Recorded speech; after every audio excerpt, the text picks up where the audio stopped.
بسم اللہ الرحمن الرحیم۔ السلام علیکم پیارے دوستو، ابرہہ کی لاش پر اللہ نے عذاب کیوں نازل کیا؟ پیارے دوستو، آپ سے گزارش ہے کہ اس ویڈیو کو آخر تک ضرور دیکھیے گا۔ پیارے دوستو، یہ 525 عیسوی کی بات ہے کہ جب ملک یمن پر یہودی فرمارؤزنوس حکمران تھا۔ علامہ ابن کثیر رحمۃ اللہ علیہ نے اسے مشرک لکھا ہے۔ یہ شخص نصرانیوں سے بڑی نفرت کرتا تھا۔ محدثین لکھتے ہیں کہ اس شخص نے یمن کی شہر نجران سے ایک طویل خندق کھودوا کر اسے آگ سے بھر دیا اور تمام نصرانیوں کو زندہ خندق میں ڈال کر جلا دیا، جن کی تعداد 20,000 کے قریب تھی۔ مسیحیوں کے خون کا بدلہ لینے کے لیے حبشہ کی عیسائی سلطنت نے قسطنطنیہ کی رومی حکومت کے ساتھ مل کر یمن پر حملہ کر دیا۔ اس لڑائی کے لیے رومیوں نے بحری بھاڑے فراہم کیا، جبکہ ملک حبشہ کے 70,000 فوجی یمن کے ساحل پر اتر کر یمن پر قابض ہو گئے۔ مصر و شام پر قابض رومی سلطنت کی کوشش یہ تھی کہ مشرقی افریقہ سے ہندوستان، انڈونیشیا اور مشرق کے ان تمام دور دراز کے علاقوں سے جن کی تجارت پر عرصہ دراز سے عرب قابض تھے، عربوں کو نکال کر وہاں اپنا مکمل غلبہ حاصل کر لیں۔ اسی مقصد کے تحت رومیوں نے حبشہ کی عیسائی حکومت سے گٹھ جوڑ کیا اور بحری بیڑے سے اس کی مدد کر کے اسے یمن پر قابض کر لیا۔ حافظ ابن کثیر رحمۃ اللہ علیہ لکھتے ہیں کہ یمن پر حملہ 2 کمانداروں کی زیر قیادت کیا گیا تھا، جن میں ایک کا نام ابرہہ اور دوسرے کا نام اریات تھا، لیکن پھر یہ دونوں آپس میں لڑ پڑے۔ مقابلے میں اریات مارا گیا اور ابرہہ ملک پر قابض ہو گیا۔ اس کے بعد اس نے حبشہ کو اس بات پر راضی کر لیا کہ وہ اسے یمن میں اپنا نائب مقرر کر دے۔ یہ شخص رفتہ رفتہ یمن کا خود مختار بادشاہ بن گیا، مگر اس نے شاہ حبشہ کی برائے نام بالادستی تسلیم کر رکھی تھی اور خود کو مفوض الملک یعنی نائب شاہ لکھتا تھا۔ ابرہہ کو خانہ کعبہ میں ہونے والے حج سے عداوت تھی، چنانچہ اس نے یمن کی شہر صنعاء میں سونے اور چاندی اور جواہرات سے مرصوع ایک عظیم الشان قلعہ بنوایا، اور اس وقت دنیا کی سب سے خوبصورت اور حسین عمارت تھی۔ ابرہہ نے لوگوں کو زبردستی مجبور کیا کہ وہ خانہ کعبہ جانے کی بجائے اس قلعہ میں عبادت کریں۔ عربوں کو جب ابرہہ کی اس ناپاک جسارت کی اطلاع ملی تو ان میں غم و غصہ کی لہر دوڑ گئی۔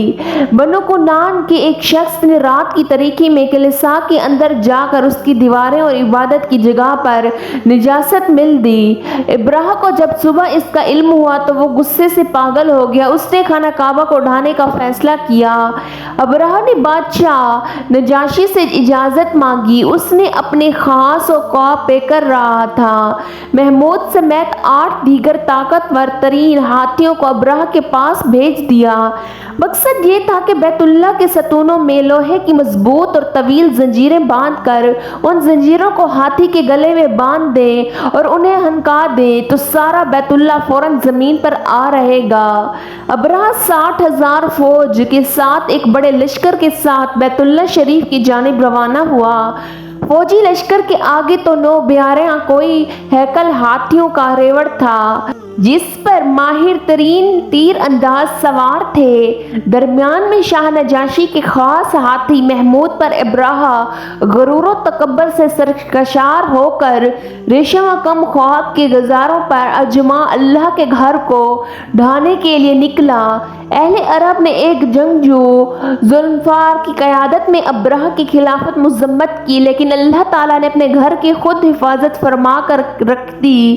دنیا تک کے لیے باطل قوتوں کو پیغام دینا تھا، چنانچہ اہل عرب ناکام ہوئے اور ذوالفقار کو قید کر لیا گیا۔ راستے میں قبیلہ خشم کے مقابلے پر قبیلے کا سردار نفیل بن حبیب اپنے قبیلے کو لے کر مقابلے پر آیا، مگر وہ بھی شکست کھا کر گرفتار ہو گیا۔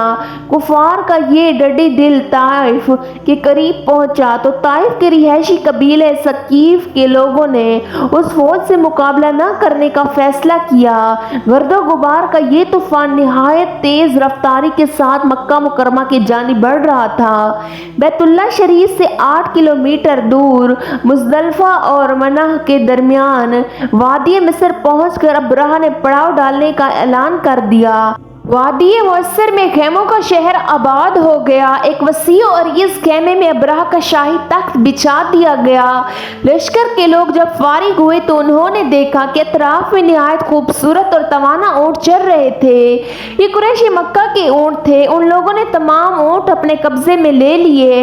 उनमें ही खुद 200 ऊँट रसूलुल्लाह सल्लल्लाहु अलैहि वसल्लम के जद अमजद और रईस कुरैश हजरत अब्दुल मुत्तलिब के थे। अब्राहा ने अपने एक सफीर हनाता को मक्का मुकरमा में कुरैश के सरदारों के पास भेजा। हनाता ने मक्का में लोगों से सरदारों के बारे में दरियाफ्त किया तो सब ने हजरत अब्दुल मुत्तलिब का पता दिया। हनाता हजरत अब्दुल मुत्तलिब से मिला और उन्हें अब्राहा का पैगाम दिया कि हम यहाँ जंग करने नहीं आए, हमारा मकसद खाना काबा को ढाना है। अगर तुमने इसमें रुकावट नहीं डाली तो हम तुम्हें कोई नुकसान नहीं पहुँचाएंगे। प्यारे दोस्तों, इब्ने इसहाक रहमतुल्लाह अलैह लिखते हैं कि हजरत अब्दुल मुत्तलिब ने जवाब दिया कि हम अब्राहा से जंग करने की ताकत नहीं रखते, लेकिन ये घर अल्लाह का है और अगर वो अल्लाह से जंग करना चाहता है तो करके देख ले, फिर अल्लाह इसके साथ क्या मामला करता है। हनाता हजरत अब्दुल मुत्तलिब को अब्राहा से मिलाने अपने साथ ले गया। अब्राहा उनके कवि और डेलो डोल और वरबदार शख्सियत से बड़ा मरऊब हुआ। तख्त से नीचे उतरकर उनका इस्तकबाल किया, उन्हें अपने साथ बिठाया और अपने तर्जमान से कहा, इनसे पूछो ये क्या चाहते हैं। हजरत अब्दुल मुत्तलिब ने कहा, मैं सिर्फ ये चाहता हूँ कि तमाम फौजियों ने मेरे जो ऊँट अपने कब्जे में ले लिए हैं उन्हें छोड़ दें। अब्राहा ने हैरान कुन निगाहों से हजरत अब्दुल मुत्तलिब की जान देखा और गोया हुआ, ए मक्का के सरदारों, जब मैंने तुम्हें पहली बार देखा तो मैंने तुमसे बड़ा मरऊब हुआ और मेरी नज़र में तुम्हारी वक़्त तो इज्जत थी, लेकिन तुम्हारी इस गुफ्तगू ने उसे सर खत्म कर दिया। मैं तुम्हारे खाना काबा जो तुम्हारा दीन है ढाने आया हूँ, तुम्हें उसकी फिक्र नहीं। हजरत अब्दुल मुत्तलिब ने जवाब दिया, ए यमन के बादशाह, ऊँट मेरे हैं, मुझे उनके लिए फिक्र है, जबकि काबा जिसका घर है वो खुद उसकी हिफाजत फरमाएगा। अब्राहा ने बड़े तकब्बुर के साथ कहा, ए राइस मक्का, आज तुम्हारा खुदा अपने घर को अब्राहा के हाथों से नहीं बचा सकता। चुनाचे उसने फौरी तौर पर काबे की जानिब कूच के हुक्म दे दिया। हजरत अब्दुल मुत्तलिब के उस खेमे से निकलकर फौरी तौर पर खाना काबा तशरीफ लाए जहाँ सब कबीलों के सरदार जमा थे। हजरत अब्दुल मुत्तलिब ने उन सरदारों के साथ बैतुल्लाह की चौखट पकड़ कर ये गिरविया और जारी करती साथ दुआएं की। मुशरिकीन का ये मामूल था कि हर मुसीबत के वक्त वो बैतुल्लाह में रखे 360 बुतों को भूलकर हजरत इब्राहीम अलैहिस्सलाम के अल्लाह ही को पुकारते और इसी से मांगते थे और फिर मेहरबान रब उनकी दुआएं कबूल फरमाता और उनकी हाजात पूरी फरमा देता। हजरत अब्दुल मुत्तलिब को यकीन था कि इस मर्तबा भी अल्लाह ताला इन मुशरिकीन से अपने घर की हिफाजत फरमाएगा। रब काबा के हजूर गिरिया वजारी के बाद हजरत अब्दुल मुत्तलिब अपनी कौम को साथ लेकर मक्का के मुख्तलिफ पहाड़ों पर चढ़ गए। अब्राहा मक्का की जानिब कूच का हुक्म दे चुका था। सुबह हुई तो अब्राहा के लिए खास हाथी महमूद को खुसूसी तौर पर आरास्ता किया गया। इसी असना में नफील बिन हबीब, जिन्हें रास्ते से अब्राहा ने गिरफ्तार किया था, ये आगे बढ़े और हाथी महमूद का कान पकड़कर सरगोशी में कहा, ए महमूद, तू जहाँ से आया है वहीं सही सालम लौट जा, क्योंकि तू अल्लाह के बुलदिल मीन यानी महफूज शहर में है। ये कहकर उसका कान छोड़ दिया। हाथी ये सुनते ही अपनी जगह फैल कर बैठ गया। हाथी बानों ने उसको उठाने के लाख जतन कर डाले मगर वो ठोस से मस न हुआ। उसे बड़े बड़े आहनी तीरों से मारा गया। उसकी कान में लोहे का आंकर डालकर अजियत पहुंचाई, लेकिन वो फिर भी खड़ा न हुआ। लोगों ने उसका रुख यमन की जानिब मोड़ा तो फौरन खड़ा हो गया। हाथी बानों ने उस मुल्क शाम की जानिब चलना चाहा तो चलने लगा।